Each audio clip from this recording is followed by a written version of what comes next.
ST ನಿಗಮದಲ್ಲಾಗಿರುವಂತಹ ಅವ್ಯವಹಾರದ ವಿಚಾರಕ್ಕೆ ಸಂಬಂಧಪಟ್ಟಂತೆ ಸಾಕಷ್ಟು ಬೆಳವಣಿಗೆಗಳು ಇವತ್ತು ಕೂಡ ಆಗಿದೆ.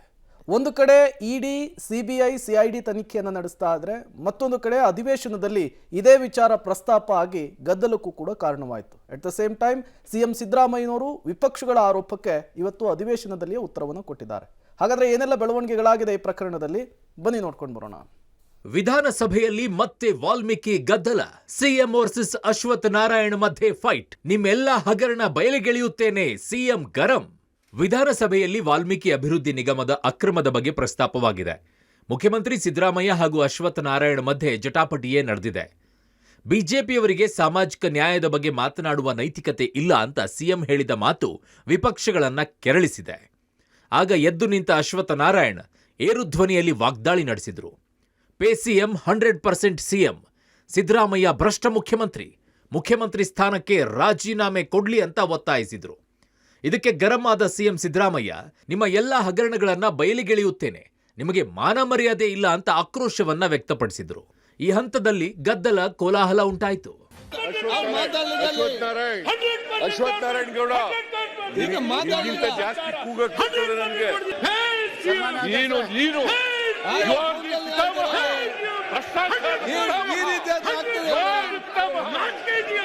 ಸರ್ಕಾರದ ವಿರುದ್ಧ ರೊಚ್ಚಿಗೆದ್ದ ಬಿಜೆಪಿ. ವಿಧಾನಸೌಧ ಮುತ್ತಿಗೆ ಯತ್ನ, ಹೈ ಡ್ರಾಮಾ. ಮೂಡಾ ಹಾಗೂ ಮಹರ್ಷಿ ವಾಲ್ಮೀಕಿ ನಿಗಮದ ಬಹುಕೋಟಿ ಹಗರಣದ ವಿರುದ್ಧ ಸರ್ಕಾರದ ವಿರುದ್ಧ ರಾಜ್ಯ ಬಿಜೆಪಿ ಬೀದಿಗಿಳಿದು ಪ್ರತಿಭಟನೆ ನಡೆಸಿದೆ. ವಿಧಾನಸೌಧ ಮುತ್ತಿಗೆಗೆ ಹೊರಟಿದ್ದ ಕೇಸರಿ ಪಡೆಯನ್ನ ಫ್ರೀಡಂ ಪಾರ್ಕ್ನಲ್ಲೇ ಪೊಲೀಸರು ತಡೆದರು. ವಿಜೇಂದ್ರರನ್ನ ಪೊಲೀಸರು ವಶಕ್ಕೆ ಪಡೆದುಕೊಂಡ್ರು. ಈ ವೇಳೆ ಹೈಡ್ರಾಮಾವೇ ನಡೆದಿದೆ. ಬಸ್ ಮೇಲೆ ಹತ್ತಿ ಅಡ್ಡ ಹಾಕಿ ಬಿಜೆಪಿ ಕಾರ್ಯಕರ್ತರು ಆಕ್ರೋಶವನ್ನ ವ್ಯಕ್ತಪಡಿಸಿದರು. ಬ್ಯಾರಿಕೇಡ್ ತಳ್ಳಾಟದ ವೇಳೆ ಇಬ್ಬರು ಬಿಜೆಪಿ ಕಾರ್ಯಕರ್ತರಿಗೆ ಏಟು ಬಿದ್ದಿದೆ. 5,000 ಕೋಟಿ ಲೂಟಿ ಹಣ.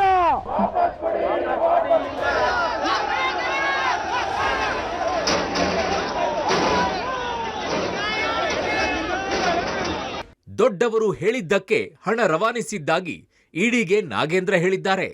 ನಾಗೇಂದ್ರ ಎಲ್ಲಿ ನಮ್ಮ ಹೆಸರು ಹೇಳ್ತಾರೋ ಅಂತ ಸಿಎಂ ಡಿಸಿಎಂಗೆ ಟೆನ್ಷನ್ ಶುರುವಾಗಿದೆ ಅಂತ ವಿಜಯೇಂದ್ರ ಕಿಡಿಕಾರಿದ್ದಾರೆ. ನಾಗೇಂದ್ರ ನಿಮ್ಮ ಸಚಿವ ಮಾಜಿ ರಾಜೀನಾಮೆ ಕೊಟ್ಟು ಇಡಿ ಕಸ್ಟಡಿಯಲ್ಲಿ ಏನಿದ್ದಾನೆ, ಅವ್ರು ಹೇಳಿದ್ದಾರೆ ನನಗಿರ್ತಕ್ಕಂಥ ಮಾಹಿತಿ, ದೊಡ್ಡವ್ರು ಹೇಳಿದ್ದಾರೆ, ಅದಕ್ಕೋಸ್ಕರ ಹಣವನ್ನ ನಾನು ತೆಗೆದಿದ್ದೇನೆ ಅನ್ನೋ ಮಾತನ್ನು ಹೇಳಿದ್ದಾರೆ ಅಂತೇಳಿ ಮಾಹಿತಿ ಸಿಗ್ತಾ ಇದೆ. ಮುಖ್ಯಮಂತ್ರಿಗಳು ಕೂಡ ಅಧಿವೇಶನಕ್ಕೆ ಬಂದಿಲ್ಲ, ಡಿ.ಕೆ. ಶಿವಕುಮಾರ್ ಕೂಡ ಅಧಿವೇಶನಕ್ಕೆ ಬಂದಿಲ್ಲ. ಯಾಕೆಂದ್ರೆ ಗಾಬರಿ ಆಗ್ತಾ ಇದೆ.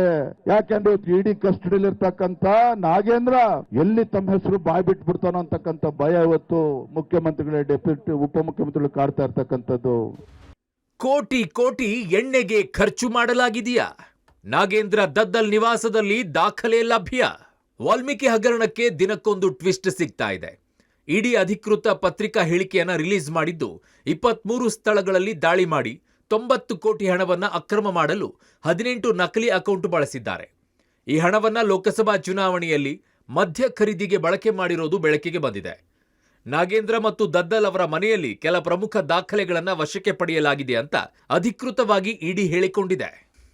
ಈಗಾಗಲೇ ತನಿಖೆ ನಡೆಸ್ತಾರಂತ ಇಡಿ ಅಧಿಕಾರಿಗಳು ಎಲ್ಲ ಮಾಹಿತಿಗಳನ್ನು ಕೂಡ ಕೂಲಂಕುಷವಾಗಿ ಪರಿಶೀಲನೆಯನ್ನ ಮಾಡ್ತಾ ಇದ್ದಾರೆ. ಜೊತೆಗೆ ನಿನ್ನೆ ಅಧಿಕೃತವಾಗಿ ಬಿಡುಗಡೆ ಮಾಡಿದಂತ ಒಂದು ಪತ್ರಿಕಾ ಪ್ರಕಟಣೆ ಏನಿತ್ತು, ಅದರಲ್ಲಿ ಚುನಾವಣೆಗೆ ಸಂಬಂಧಿಸಿದಂತೆ 20 ಕೋಟಿಗೂ ಹೆಚ್ಚು ಹಣವನ್ನ ದುರ್ಬಳಕೆಯನ್ನ ಮಾಡಿಕೊಂಡಿದ್ದಾರೆ. ಜೊತೆಗೆ ಮದ್ಯವನ್ನ ಖರೀದಿ ಮಾಡಲಿಕ್ಕೆ ಈ ಹಣವನ್ನ ಬಳಕೆ ಮಾಡಿದ್ದಾರೆ ಅನ್ನೋದ್ರ ಬಗ್ಗೆ ಕೂಡ ಸ್ಪಷ್ಟ ಮಾಹಿತಿಗಳನ್ನು ಉಲ್ಲೇಖವನ್ನ ಮಾಡಿರುವಂಥದ್ದು. ಜೊತೆಗೆ ಪ್ರಮುಖವಾಗಿ ನಾಗೇಂದ್ರ ಮಾತ್ರ ಅಲ್ಲ, ಬಸವನಗೌಡ ದದ್ದಲ್ ಕೂಡ ಈ ಆರೋಪ ಏನಿತ್ತು, ಈ ಪ್ರಕರಣ ಏನಿದೆ, ಈ ಅಕ್ರಮದಲ್ಲಿ ಭಾಗಿಯಾಗಿದ್ದಾರೆ ಅನ್ನೋದ್ರ ಬಗ್ಗೆ ಇಡಿ ಅಧಿಕಾರಿಗಳು ತಮ್ಮ ಪ್ರೆಸ್ ನೋಟ್ನಲ್ಲಿ ಪತ್ರಿಕಾ ಪ್ರಕಟಣೆಯಲ್ಲಿ ಅಧಿಕೃತವಾಗಿ ಉಲ್ಲೇಖವನ್ನ ಮಾಡಿರುವಂಥದ್ದು. ಇಡಿ ವಿರುದ್ಧವೇ ಕಾಂಗ್ರೆಸ್ ಅಸ್ತ್ರ, ಸರ್ಕಾರ ಅಸ್ಥಿರ ಆರೋಪದ ಬಾಂಬ್.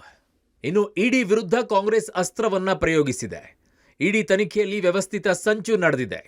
ಸರ್ಕಾರದ ಉನ್ನತ ಸ್ಥಾನದಲ್ಲಿ ಇರುವವರ ಹೆಸರು ಹೇಳಿ ಅಂತ ಒತ್ತಡ ಹೇರಲಾಗ್ತಾ ಇದೆ. ಈ ಮೂಲಕ ಸರ್ಕಾರವನ್ನ ಅಸ್ಥಿರಗೊಳಿಸುವ ಹುನ್ನಾರ ನಡೀತಾ ಇದೆ ಅಂತ ಕಾಂಗ್ರೆಸ್ ಹೊಸ ಬಾಂಬ್ ಸಿಡಿಸಿದೆ. ಇಡಿ, ಐಟಿ, ಸಿಬಿಐ ಅನ್ನ ಬಳಸಿಕೊಂಡು ವಿರೋಧ ಪಕ್ಷಗಳ ಮೇಲೆ ನೇರ ದಾಳಿಗಳನ್ನ ಅವರು ಮಾಡ್ತಾ ಬಂದಿದ್ದಾರೆ. ಇಡಿಯನ್ನ ಬಳಸಿಕೊಂಡು ಇವತ್ತು ಕರ್ನಾಟಕದ ಕಾಂಗ್ರೆಸ್ ಸರ್ಕಾರವನ್ನ ಬುಡಮೇಲು ಮಾಡತಕ್ಕಂತ ದಾಳಿಯನ್ನ ಕೇಂದ್ರ ಸರ್ಕಾರ ಮಾಡ್ತಾ ಇದೆ. ಇವತ್ತು ಇಂಥ ಸೆಂಟ್ರಲ್ ಗವರ್ಮೆಂಟ್ ಏಜೆನ್ಸೀಸ್ನ ದುರುಪಯೋಗ ಮಾಡ್ಕೊಂಡು ಇವತ್ತು ಸರ್ಕಾರಗಳನ್ನ ಕೆಡುತ್ತಾ ಇದ್ದಾರೆ. ಇದಕ್ಕೆ ಸ್ಟ್ಯಾಂಡರ್ಡ್ ಆಪರೇಟಿಂಗ್ ಪ್ರೊಸೀಜರ್ ಅಲ್ಲ ಅಂತ ಹೇಳದ ಅಂದ್ರೆ ಇನ್ನೇನು ಹೇಳಬೇಕು. ಮತ್ತೆ ಇದು ಯಾರು ಅವ್ರ ಕಡೆ ಹೋಗೋದಿಲ್ಲ, ಅವ್ರ ಮೇಲೆ ಹೆಚ್ಚು ಒತ್ತಡ ತರೋದು. ಒಟ್ಟಿನಲ್ಲಿ ವಾಲ್ಮೀಕಿ ಬಹುಕೋಟಿ ಹಗರಣ ಭಾರೀ ಸಂಚಲನ ಸೃಷ್ಟಿಸಿದ್ದು ದಿನಕ್ಕೊಂದು ತಿರುವು ಪಡೆದುಕೊಳ್ತಾ ಇದೆ. ವಾಲ್ಮೀಕಿ ನಿಗಮದಲ್ಲಿನ ಕೋಟಿ ಕೋಟಿ ಹಣವನ್ನ ಲೋಕಸಭಾ ಚುನಾವಣೆಯ ವೇಳೆ ಮದ್ಯ ಖರೀದಿಗೆ ಬಳಸಿಕೊಳ್ಳಲಾಗಿದೆ ಅಂತ ಇಡಿ ಆರೋಪಿಸಿದೆ. ಇದು ನಾಗೇಂದ್ರ ದದ್ದಲ್ಗೆ ಮತ್ತಷ್ಟು ಉರುಳಾಗುವ ಸಾಧ್ಯತೆ ಇದೆ. News desk, public TV.